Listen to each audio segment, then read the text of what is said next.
Hi friends, 20,000 రూపాయలు అప్పు చేసైనా కూడా హెల్త్ పాలసీ తీసుకోండి. ఈ రోజుల్లో చాలా మంచిది ఫ్రెండ్స్ అని చెప్తే ఎవ్వరు వినరు. ఇట్లాంటి వినని వాళ్ళు ఏం చేస్తారంటే ఇళ్ళలో పోతే వాళ్ళ ఇళ్ళల్లో పెద్ద పెద్ద టీవీలు, పెద్ద సైజు ఫ్రిడ్జులు, వాషింగ్ మిషన్లు, స్మార్ట్ ఫోన్లు, రకరకాల యాక్సెసరీస్ మొత్తం వీటి నిండి ఉంటాయి. అన్నీ ఈఎంఐలో ఉన్నాయే ఉంటాయి. మరి అవి అంత అవసరమా అంటే పనుంటే పడుంటాయని అందరూ అనుకుంటారు ఫ్రెండ్స్. మరి ఆరోగ్యం పరిస్థితి అప్పో సొప్పో చేసి హెల్త్ పాలసీ తీసుకుంటే మనం దాచుకున్న సామాను, దాచుకున్న పైసలు, భూములు, జాగాలన్నిటి మనం సేవ్ చేసుకున్న వాళ్ళం అవుతాం. దాన్ని మనం కొట్టి పారేసినాం అంటే అది మనని వేసి పారేస్తుంది. ఎప్పుడన్నా సందర్భం వచ్చి హాస్పిటల్ పడాల్సిన సందర్భం వచ్చి 5-10 లక్షలు అంటే చుట్టాలం పట్టాలని అని మొహమాట పడకుండా అందరినీ అప్పు అడుగుతాం.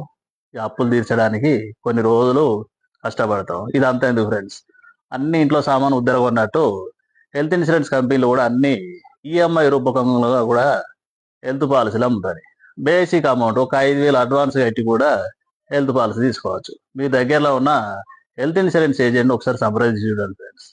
హెల్త్ విషయంలో అసలు వాయిదా వేయద్దు. నాకేం కాదు, నాకేం రాదు అనే రోజులు ఇప్పుడు కానే కాదు. ప్రజెంట్ నడిచేది వానాకాలం. గట్టి వాన కొట్టిందంటే జలుబుతో స్టార్ట్ అయితే జ్వరంతో ఎండ్ అవుతుంది. ఎక్కడ దాకుండా మనని హాస్పిటల్ దాకా తీసుకుపోతే లక్షలు దులుపుతుంది. కాబట్టి హెల్త్ పాలసీని అసలు వాయిదా వేయకండి ఫ్రెండ్స్. వీలైనంత త్వరగా హెల్త్ పాలసీ తీసుకోండి. మీరు ఆరోగ్యంగా ఉండి ఫిట్గా ఉన్నప్పుడే హెల్త్ పాలసీ తీసుకోండి. చాలా మంది ఏం చేస్తారు తెలుసా?